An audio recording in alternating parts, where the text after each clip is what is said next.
औज़ुबिल्लाहिमिनश्शैतानिर्रजीम बिस्मिल्लाहिर्रहमानिर्रहीम। अस्सलाम वालेकुम। मैं हूं मोहम्मद इदरीस अवान एडवोकेट। और दोस्तों, आज मैं बात करूंगा सिंध बचपन की शादी की ममानियत का एक्ट 2013 के हवाले से। और ये एक खूबसूरत कानून जो हमारा सिंध असम्बली ने पास किया, और इसमें बच्चा शादियों की ममानियत को यकीनी बनाया गया है।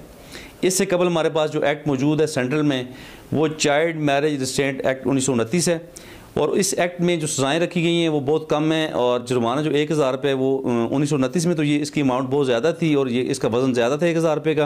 लेकिन आज के दौर में अगर देखें हम, तो एक छोटे से बच्चे की जेब में भी 1000 रुपये पड़ा होता है, तो आज ये जुर्माना बिल्कुल न होने के बराबर है। तो इस तरह हमारे अब तमाम सूबों में हमारे चाइल्ड मैरिज रिस्ट्रेंट एक्ट जो है ना वो बन चुके हैं, वो पास हो चुके हैं। और सिंध असम्बली ने जो है ये एक्ट बहुत खूबसूरती से पास किया। और इसमें अच्छी बात यह है कि जो बच्चे और बच्ची की जो एज है बेटे और बेटी की, उसे 18 साल तक रखा गया है। यानी कोई भी लड़का अगर 18 साल से कम होगा तो अंडर एज होगा शादी के वाले से। इसी तरह कोई भी लड़की अगर 18 साल से कम होगी तो वो भी अंडर एज कहलाएगी। तो इस एक्ट में खूबसूरत बात एक दूसरी ये है कि इसमें सज़ाएँ थोड़ी बढ़ा के इन्हें 3 साल तक कर दिया गया है।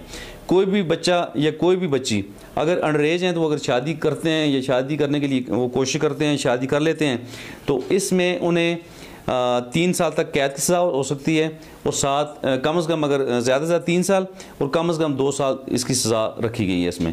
तो दूसरी बात, जो शख्स इन्हें फैसिलिटेट करेगा, जो शादी करवाएगा किसी बच्चे या बच्ची की, तो उसे भी 3 साल तक कैद की सज़ा हो सकती है। और कम से कम जो होगी वो सज़ा वो 2 साल होगी। और साथ जुर्माना भी दोनों सूरतों में रखा गया है। तो ये बहुत एक अच्छा कानून है। इस पर मन इसकी रूह के मुताबिक अमल दरामद होना चाहिए। और ये जून 2014 में नाफिज़ुल अमल हो चुका है। और अभी इस पर जो है ना जी काफ़ी ज़्यादा माशाल्लाह इस पर काम हो रहा है, मेहनत हो रही है। और हम उम्मीद करते हैं इंशाल्लाह कि जो सिंध में सूबा सिंध में चाइल्ड मैरिजेज़ हैं उन पर खातिर खैर इंशाल्लाह उनमें कमी आएगी, और ये एक बहुत अच्छी बात होगी।